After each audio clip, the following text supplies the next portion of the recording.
In this tutorial video, you'll learn how to solve a system of equations by using elimination. So the steps I have written to the right of my paper are the steps that we learned in class, but we're just going to go through them again by solving this specific system. So the first step says line up like terms for all equations. And I'm going to check that off because it's already done. But what that means is I need to put all my x's over each other vertically and all my y's over each other vertically and then all my constants. And what this is going to do for me is allow me to eliminate this without being confused of if I solved for the right thing or eliminated the right thing. So just make sure that all those like terms are lined up. Now you need to look for inverse coefficients. And the reason I chose this specific problem is because we can make inverse coefficients two ways. And I'm going to show you two ways, but for this specific video, I'm just going to do one way. And the next video will be posted. So the way that I'm going to do it is by making this 2x into a 4x. So what you would ask yourself here is, can I make these coefficients into inverse coefficients? And so if I already have a -4 here, can I make this 2 into a +4? Because that's what an inverse coefficient is. It's the same absolute value, just with a different sign. And the purpose of having that is so that we can eliminate it. So you would ask yourself, can I make this 2x into a 4x? And absolutely you can. You just do that by multiplying everything by 2. And if you multiply one thing by 2, you have to multiply it all by 2 to make this statement true.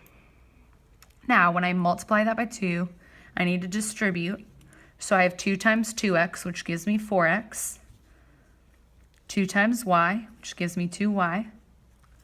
And that's equal to -4 times 2, which gives me -8. Now, I can start eliminating one variable. So I have my inverse coefficients. My inverse coefficients are 4x and -4x. And what I'm going to do is just combine these two equations. And I'm going to eliminate one of the variables and solve for the other. By combine, I mean I'm just going to add them together. I have a 4x plus a -4x. That creates a 0 pair. So at this point, you want to check yourself and say, did I successfully eliminate this variable? If the answer is yes, then move on. If it's no, then you probably don't have inverse coefficients. You probably have equal coefficients. So you might need to multiply one of these equations by -1. So just double check yourself here, make sure you're doing it correct, and then you can move on. So I have 2y plus a -3y, which gives me -y. And then a -8 plus 18, which gives me 10. And at this point here, we need a positive y. So in order to get that positive y, I can do two things. I can multiply by a -1, or I can divide by a -1. And either way is fine. Either way is going to work. I'm going to multiply. If I do anything to one side, I have to do it to the other side. So I'm going to multiply a negative times a negative, which gives me a positive, and that's what I wanted. I didn't want to change the value. I just want to change the sign. So if I ever have that, or I come across something where I just want to change the sign, I always need to multiply it by a -1. And then 10 times -1 just gives me -10. So y is solved for, and it's -10.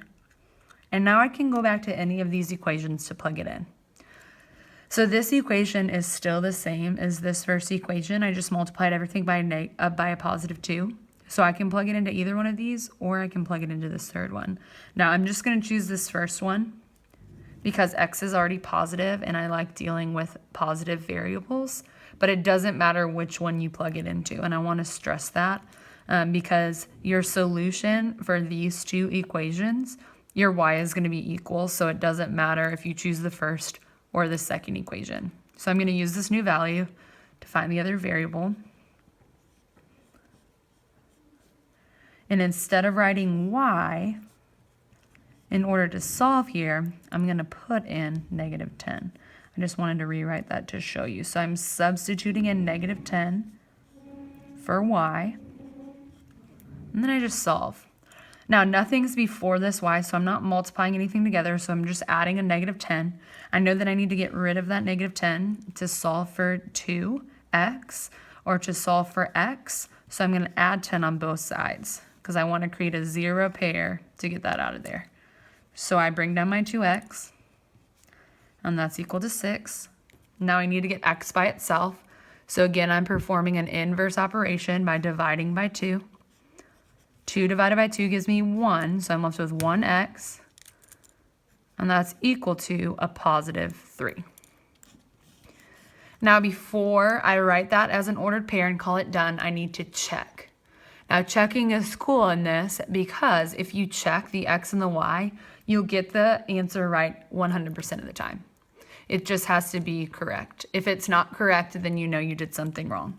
So I'm going to color code this the same way I color coded my last tutorial video, with y being blue and x being green, so you can kind of see where I'm putting this. And I have my two equations. I have 2x plus y equals negative 4. And then I have negative 4x minus 3y equals 18.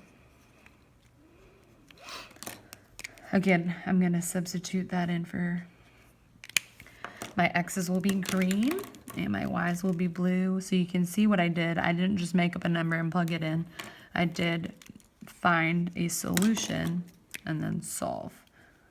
So x and 3, it's the same. So I can substitute a 3 in for x. And again, I can substitute a negative 10 in for y. And I'm just going to do that one at a time. Now make sure you're following your order of operations here. I have 2 times 3, which gives me 6, plus a negative 10 equals 4. Now 6 plus a negative 10 is 4, negative 4, excuse me. And you have to ask yourself the question, is negative 4 equal to negative 4? And that is correct. So we know that we did that right.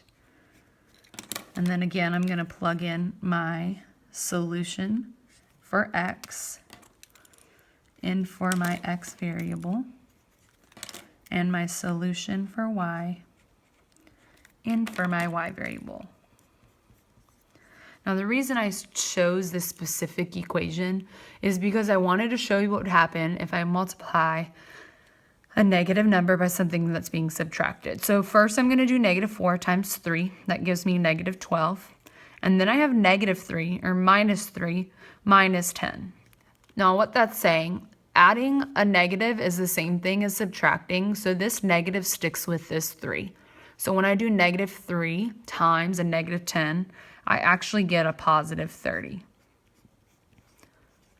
And that's part of that order of operations. We need to make sure we multiply before we subtract. And then I just get negative 12 plus 30, and that gives me 18. And you have to ask yourself the question, is 18 equal to 18? And it is.